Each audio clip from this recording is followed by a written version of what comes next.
You are experiencing spiritual death. ये spiritual death क्या है और इसके साइंस क्या है? तो आज मैं लेकर आई हूँ 9 साइंस ऑफ स्पिरिचुअल डेथ। देखिए, ट्विन फ्लेम जर्नी में आप हैं तो अब तक आप इतना तो समझ गए होंगे कि the dark night of the soul क्या है। तो इस बात को समझिए, the dark night of the soul is equal to spiritual death. Yes, but spiritual death के बाद एक रीबर्थ भी है, ये भी ध्यान रखिए। रीबर्थ पर नेक्स्ट वीडियो में बनाऊंगी। देखिए, 9 साइंस ये हैं। You are constantly exhausted. Exhausted यानी मेंटली, फिजिकली, इमोशनली पूरी तरह से ड्रेन्ड होना आपको फील हो रहा होगा। तो समझ लीजिए आपकी ये स्पिरिचुअल डेथ चल रही है या the dark night of the soul चल रहा है। नंबर 2 कि यू आर हेल्पलेस, या आप ये फीलिंग कर रहे हैं कि मैं बिल्कुल ही हेल्पलेस हूँ, कोई मुझे समझने के लिए तैयार नहीं, कोई मुझे सुनने के लिए तैयार नहीं, और तैयार भी है तो उनका ये लेवल नहीं है कि मेरी बातों को समझ पाए और कोई सोल्यूशन निकाल पाए। आप अपनी लाइफ को चेंज ही नहीं कर पा रहे हैं, इस तरह की हेल्पलेसनेस आपके अंदर आ रही है। तो ये है स्पिरिचुअल डेथ। इस तरह से भी समझिए स्पिरिचुअल डेथ को, ठीक है। You are deeply unsatisfied.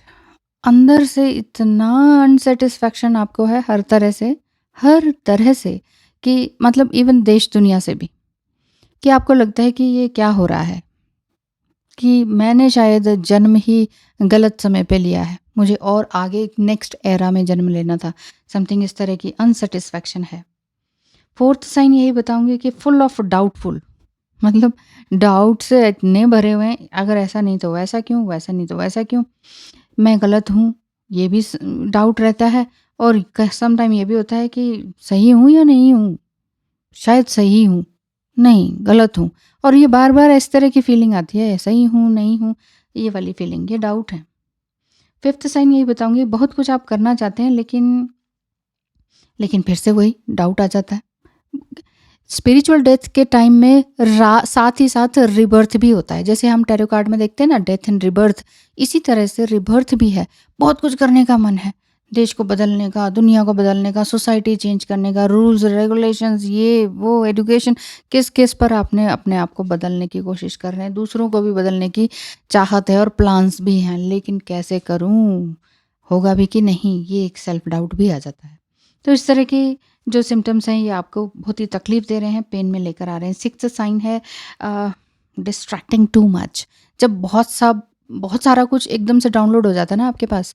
मान लीजिए एक 12th क्लास का बच्चा है और उसे कहा जाए कि अब आपको डॉक्टर बनना है, ये लो ढेर सारी ये डॉक्टर्स की बुक है और ये सब आपको पढ़ के एक ही साल में सब कंप्लीट करना है, करो अब इसको करके दिखाओ। उसका सिर घूम जाएगा। या छोटा ही बच्चा है 5th क्लास का, उसको कहो बेटा ये 12th क्लास की बुक है, जल्दी इधर को नेक्स्ट ईयर में कॉलेज ज्वाइन करना है, कर अब ये सारे की सारी किताबों को कंप्लीट।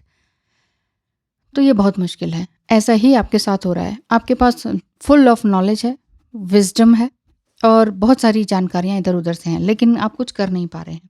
इस तरह की अगर स्टेज है तो ये आपका the dark night of the soul चल रहा है और ये है आपका सिक्स्थ साइन। हाँ, मैं ये कह रही थी इसी तरह के साइंस मेरे साथ भी रहे थे, इसीलिए मैं ये आपको इतने अच्छे तरीके से पॉइंट वाइज बता पा रही हूँ। और कल मैं डिवाइन मस्कुलाइन का पर्सपेक्टिव एक बार फिर से पार्ट 2 लेकर आने वाली हूँ। तो क्या आप इंटरेस्टेड हैं? तो इंटरेस्टेड हैं तो ज़रूर से नीचे यस ज़रूर कमेंट कर दीजिएगा। तो मैं फिर अपने डिवाइन मस्कुलाइन को लेकर आती हूँ और आपके सभी सवालों के जवाब ज़रूर देंगे वो, ठीक है। अगर इंटरेस्टेड हैं तो ज़रूर यस ज़रूर कर दीजिएगा, ठीक है। नंबर 7 है self criticism. 9th sign, 9 sign में से आपको जो स्पिरिचुअल डेथ का है वो 7th साइन है सेल्फ क्रिटिसिज्म। मुझे कुछ नहीं आता, मुझे कुछ नहीं समझ में आता, मेरा प्लान सब बेकार है, मैं कहीं का नहीं हूँ, मैं किसी का नहीं हूँ, मैं किसी लायक नहीं हूँ। इस तरह की फीलिंग्स आना ये इसी में आता है। नंबर 8 है टेरिबल एक्सपीरियंस, वियर्ड ड्रीम्स आना, डेथ के ड्रीम्स आना और लिटरली डेथ्स को देखना। अब वो डेथ ह्यूमन डेथ हो सकती है, बर्ड्स की हो सकती है, एनिमल्स की हो सकती है। ठीक आपके सामने कोई तड़प तड़प के मर रहा है, ठीक आपके सामने, आंखों के सामने आपको दिखाई दे रहा है कि मृत्यु क्या है। और आपने जब तक ये dark night of the soul चल रहा है या स्पिरिचुअल डेथ चल रही है तो आपको इतनी सारी डेथ्स दिखाई देंगे कि आपको लगेगा इतना मृत्यु क्यों दिख रहा है मुझे, कि समझ में आ जाता है कि हाँ, जीवन क्या है? मृत्यु इतने करीब से देखने पर ना जीवन क्या है समझ आ जाता है कि नहीं? तो चलिए 9th साइन एक और बता देती हूँ, वो ये है कि लॉट्स ऑफ क्राइंग।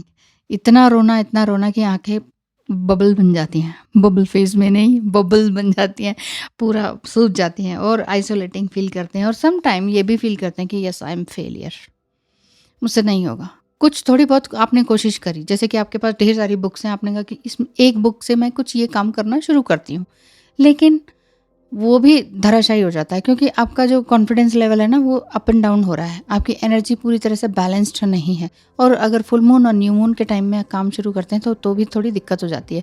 तो इसीलिए फुल मून के फर्स्ट डे जो होता है ना, प्रतिपदा जिसे कहते हैं, उस दिन से काम करना शुरू कीजिए। कोई भी दिन है ना अच्छा, वैसे तो सभी दिन अच्छे होते हैं, बट अगर आपकी एनर्जी स्पिरिचुअल डेथ वाली है, dark night of the soul है, बहुत पेन बहुत डेथ्स देख ली हैं, तो फर्स्ट से प्रतिपदा से आप स्टार्ट करें। आप नेट पे सर्च कर सकते हैं व्हाट इज़ प्रतिपदा एंड प्रतिपदा कब है इस महीने की, तो उस तरीके से आप कर सकते हैं। शुक्ल पक्ष की प्रतिपदा से कोई भी काम करना शुरू कर दीजिए। Thank you so much, all the best.